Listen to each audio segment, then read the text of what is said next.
Nag-post ako sa aking community group dito sa aking YouTube about nga sa panghaharass ng Olan na ito na talaga ako mismo naka-encounter at first time ko talagang maharass ng mga ganitong text messages. Pinost ko nga yung convo namin kahapon, no, at hindi ko akalain na madaming magre-react doon kung anong Ola daw ito or kung anong loan up daw itong nanghaharass na ito. Ako curious talaga kung anong loan up to kasi alam ko talaga, familiar sa inyo to kasi na-feature ko na nga ito at na-try ko nga talaga mismo. Walang tinutukoy ko pong loan up is walang iba kundi si Cash Bridge at saka si Fund Solutions. So, dalawang loan up po itong naka-front dito. And I-share ko na nga sa inyo 4 days ago si Cash Bridge. Yun lang yung front title niya sa loan up. Pero sa loob ng loan up na yun, nagtatago po si Fund Solution Loan Up, which is, na-feature ko na rin siya sa inyo ng separate prior dito sa loan up na ito. So, kung ma-encounter niyo si Cash Bridge Loan Up, si Fund Solution Loan Up, iisa lang po sila. Which is, ito nga yung lang harass sa akin through text messages. So, through text messages lang sila malakas ang loob eh. So, inantay ko talaga na tumawag sila, mag-call sila sa akin, no? Para magkaalaman dito, no? Pero hindi po sila tumatawag. Actually, yung shinare ko po sa inyo, isa lang po yon sa in-screenshot ko. Pero, ang dami po talaga nilang text sa akin. Umaga pa lang eh. Imagine ha, 6 a.m. in the morning, nag-text na po sila. Sabi ko, bakit ang aga nito? Dahil ang due date ko pa po kasi dito is February 18. So, February 15 is nag-text na sila regarding nga daw doon sa inutang. FYI, no, if you don't know, na kapag loan ako dito accidentally dito sa Fund Solution, hindi ko gustong mag-loan sana dito pero wala akong choice. Natrap ako doon sa pa-next button nila, which is withdrawal na pala, yung disbursement na pala, wala na akong nagawa. Kundi tanggapin na lang yung offer nila at pumasok na talaga siya sa GCash account ko. Ang offer nila sa akin is 2,000 pesos. Ang natanggap ko na lang po is 1,200 pesos. Payable for 7 days only. So, hindi ko po kasi siya binayaran agad kasi sabi ko, aantayin ko yung malapit na yung due date. Like for example, eto nga no, ang due date ko talaga dito is February 18. So sabi ko, antayin ko mag February 17 or 18, no? At least nasa due date pa rin ako, tsaka ako magbayad para malaman ko nga ano ba yung style nilang maningil dito. Paano ba sila maningil dito? Which is, nalaman ko na nga yung mga sagot sa katanungan ko at isi-share ko nga sa inyo. So hindi ko talaga lubos akalain ganito sila kaaga maningil. Wala naman talagang problema sa paniningil, pagre-remind ng ating dues dito. Pero grabe dahil, tingnan nyo kasi ha, February 16 ngayon. So 6 a.m. in the morning, nag-tag siya sa akin ng payment reminder, 6 a.m. Please be mindful and responsible to your settlement of your loan daw. Nakalagay dito, to maintain a good credit and good record, settle your loan now and get a higher loan amount. So nasa mood pa siya dito, no? Kasi first text message niya, ito January 16, 6 a.m. in the morning. So by 8 a.m., nag-text na naman siya. Ganun ulit yung tinext niya, nagpaalala na naman siya sa payment. 8:29 a.m., nag-text na naman siya, no? Medyo meron na ditong kunting pagbabanta. Nakalagay dito, failure of payment will proceed on contacting all your contacts. So ito na, sabi ko, ay, ito agad yung solusyon. Contacting all your contacts agad. Kapag nag-fail magbayad dito, agad-agad, ganun agad yung solusyon nila. Kaya sabi ko, ay, ito na, medyo red flag na. Kaya hindi na natatapos dun ha, nakalagay doon sa next sentence niya, please bear in mind that we have the access of your phone book list, even your Facebook friends. O, dito na.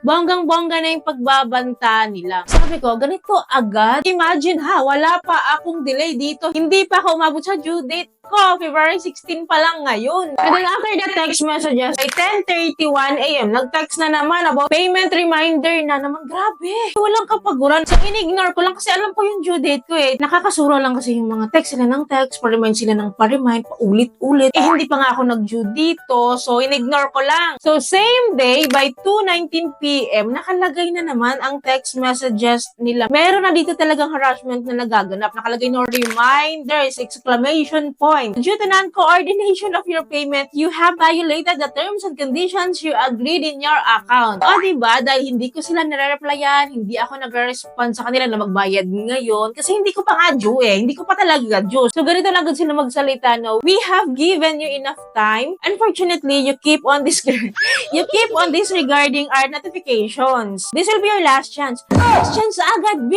If you will not comply, we will forward your account to our legal department and call your declared references.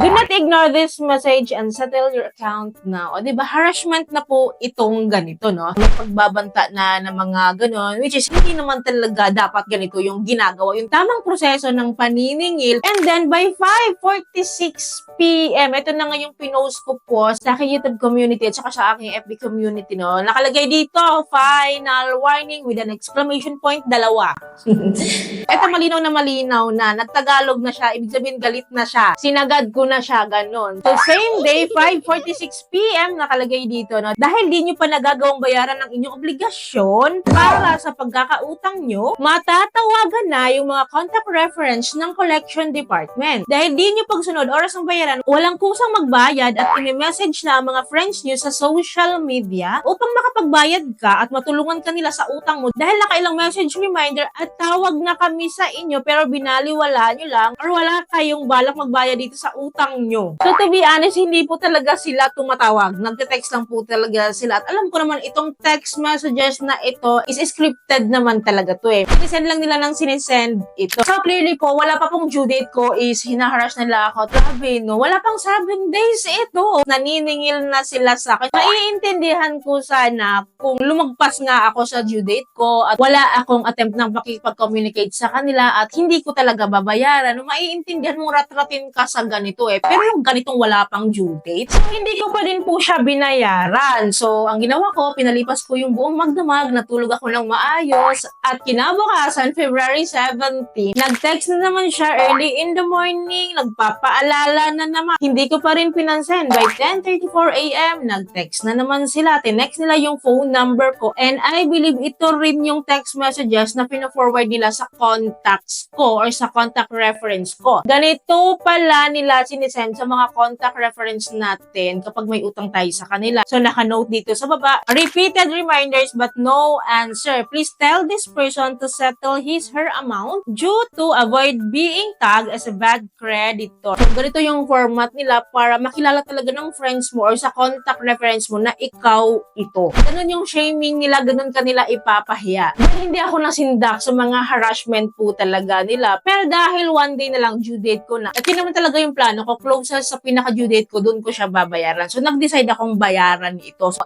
kapag nagbabayad kayo sa mga ganitong mga loan app, kahit anong loan app pa yan, pakisave nyo yung mga resibo nyo kasi yan yung pinaka-proof natin. After that, nag-text agad-agad sila. Nasettle ko na daw yung aking loan doon. So, first punta ako sa aking loan app at nakita ko wala na nga yung loan ko at na-increasean po yung offer ko. So, nakalagay dito, di ba, from 2,000, ang offer na po nila sa akin is 6,000 pesos. Kinlik ko siya. Inalam ko yung kanyang fees kung may nagbago. So, from 6,000, ang offer na lang po nila sa akin dito is 5,000 pesos and payable pa rin for 7 days. And sa 5,000 pesos, ang marireceive ko na lang na po is 3,000 pesos. Parang palala ng palala yung aking mga fees and charges dito. Ang daming mga fees ko dito. So, nag-total po siya lahat ng fees and charges ko ng 2,000 pesos which is dinededuct na po doon sa pinaka-loan amount ko na 5,000. Kaya nga po, 3,000 pesos na lang po yung marireceive ko. Do you think i-grab ko pa ito after the first loan offer nila sa akin na ginrab ko at nagkaroon ng harassment sa mga payment reminders nila sa akin kahit wala pa akong due date? It's not 100% worth it. Yes, hindi siya worth it. Knowing sa experience ko mismo dito, hindi siya nakakatuwa, hindi pa siya nakakatulong, nakakalubog lang siya ng utang, nakaka-stress lang siya. Kaya kung ako sa inyo utang na loob, huwag nyo nang subukan ito. At least nabigyan ko kayo ng heads up dito. So dahil ayokong i-grab yung loan offer nila na ito, dinilit ko po yung account ko dito and gladly naman may option to delete. At least na-delete ko na siya at nasettle ko yung account ko dito. So honestly, nakakadala. Ayoko makaka-receive ng mga ganito and at least na-experience ko siya mismo na legit po talaga yung harassment po na ganito kahit hindi mo pa due date. Legit na legit 100%. So yun lamang po. Ayaw po man natutunan kayo sa video. I hope nakakatulong tong video sa inyo. Kung nagustuhan niyo yung video, please don't forget to like and share and thank you for watching this video. Bye!